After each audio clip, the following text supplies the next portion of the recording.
Assalamualaikum warahmatullahi wabarakatuh.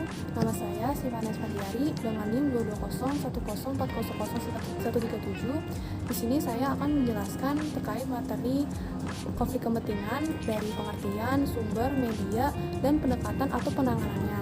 Let's move on my discuss.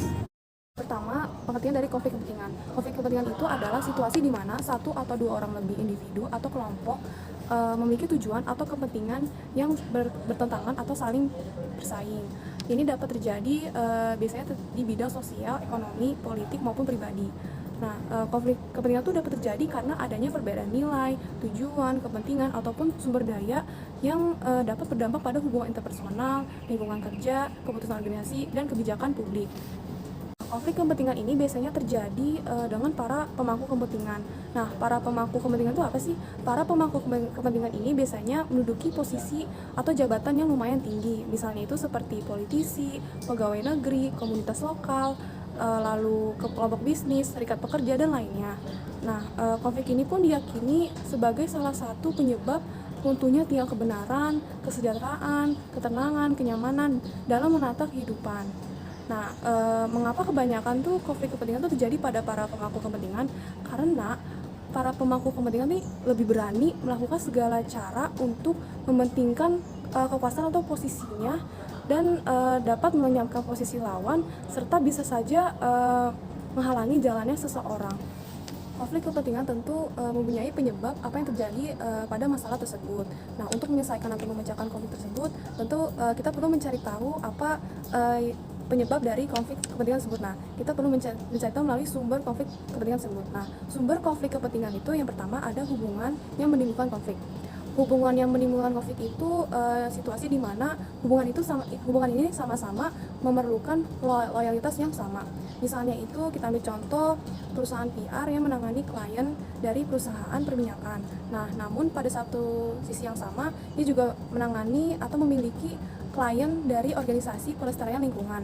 Nah, dari sini kan saling bertubuhkan ya, karena kan bedanya misi. Misalnya dari perusahaan perminyakan ini tuh mencari tahu mana nih yang pengen dibuang gitu limbahnya di tempat mana. Sedangkan untuk organisasi pelestarian lingkungan ini kan dia lebih ke misi yang bagaimana cara mengurangi atau mengatasi agar limbah-limbah itu tuh nggak terbuang gitu di limbah sungai atau di danau. Nah, ini kan saling saling bertubuhkan. Jadi di satu sisi juga perusahaan tuh jadi bingung, akhirnya ini menimbulkan konflik kepentingan dan bisa dibilang sulit bagi seseorang untuk mengabdi kepada dua tuan.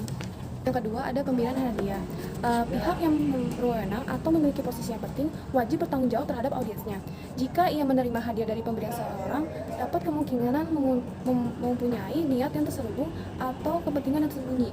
Nah, walaupun pemberian tersebut gratis, namun jika dilakukan terus-menerus itu dapat memicu habit atau kebiasaan yang negatif gitu. Maka dari hal tersebut tuh juga dapat menimbulkan kecurigaan atau keraguan terhadap pihak yang memiliki posisi penting tersebut. Ketiga ada cekbook dan jurnalisme.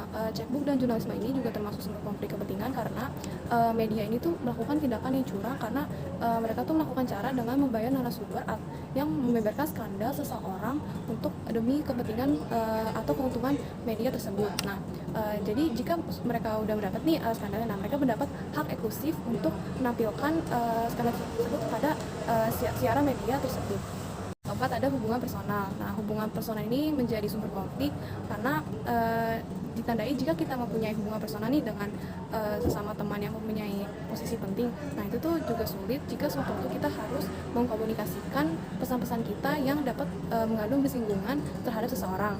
Misalnya itu ketika ada seorang pengacara yang satu sisi mengenai kasus temannya yang terjebak dalam misalnya itu perusahaannya bangkrut. Nah, ngomong itu pengacara tersebut memberikan solusi atau penanganan yang tegas gitu kepada temannya ini.